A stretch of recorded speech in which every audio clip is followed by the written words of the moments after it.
Hello दोस्तों, कैसे हैं आप। आशा करती हूँ आप सभी स्वस्थ होंगे और बड़े मस्त होंगे और अपने अध्ययन में लगे हुए होंगे। चलिए आज हम भर्तृहरि द्वारा विरचित नीति शतकम के अर्थ पद्धति से 36वें श्लोक का अध्ययन करते हैं, जो कि भर्तृहरि जी का एक मुक्तक काव्य है और बड़ा ही नीति परक यह ग्रंथ है। इसका एक एक श्लोक हमारे लिए बड़ा अमूल्य है। 36वें श्लोक में देखिए वाचन करते हैं। मणि सो लीढ़ा समर विजयी हेति दलितो मद छीणो नागा और सरिद सरिताया पुनीला कला से चंद्र सरिता और सुरत मुदिता बाल वनिता तन मिन्ना शोभन्ते गलित विभावस अर्थेषु च नरा। भर्तृहरि जी कहते हैं कि दान करके निर्धन होना भी गौरव की बात है। इस श्लोक में भर्तृहरि जी वे सब बातें बताएंगे कि किसके करने से इंसान गौरव का महसूस करता है। देखिए मणि सोली यानी कि मनुष्य का गौरव बढ़ता है। मणि सोलीढ़ा, मणि जो होती है एक सान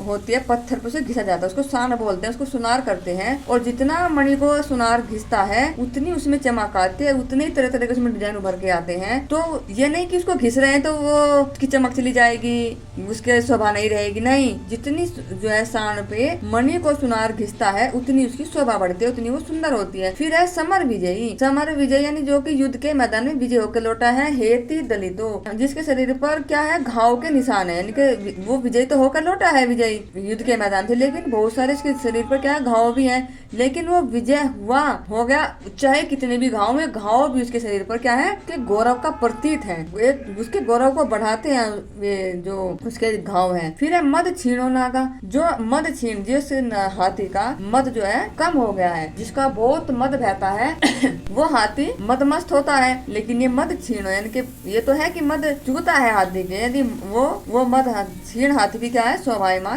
होता है। फिर है शरद सरिता यान पुलिना, जो सर्दी में जो नदियां होती हैं वो क्या होती है, सिकुड़ी हुई होती है नदियां सर्दी काल में, क्योंकि बरसात में पानी बरसता है भगवान से, तो क्या होता है नदियां बड़ी उफान की होती है। लेकिन सर्दियों में बरसात नहीं होती तो नदियां सुकड़ जाती है, सुकड़ी हुई नदी भी बड़ी शोभायमान होती है। फिर है कला से चंद्रा, दूज का चांद, जो दोज का चांद होता है देखिए वो भी बहुत ही शोभायमान होता है। फिर है सुरत मृदिता बाल वनिता, सुरत में नवयुक्ति बहुत शोभायमान लगती है और तन्नीमा शोभन्ते गलित विभावश्च अर्थेषु नरा। इसका अर्थ है कि दानी पुरुष, ऐसा दानी पुरुष, ये सब क्षीणता के कारण, देखिए इसका अर्थ है गलित विभावना अर्थेषु नरा, यानी कि जो व्यक्ति दान देते देते जिसकी संपत्ति कम हो गई, ऐसे दानी पुरुष ये सब क्षीणता के कारण भी शोभन्ते यानी कि सुशोभित होते हैं। बेशक वो दान देते देते उस पुरुष की सारी संपत्ति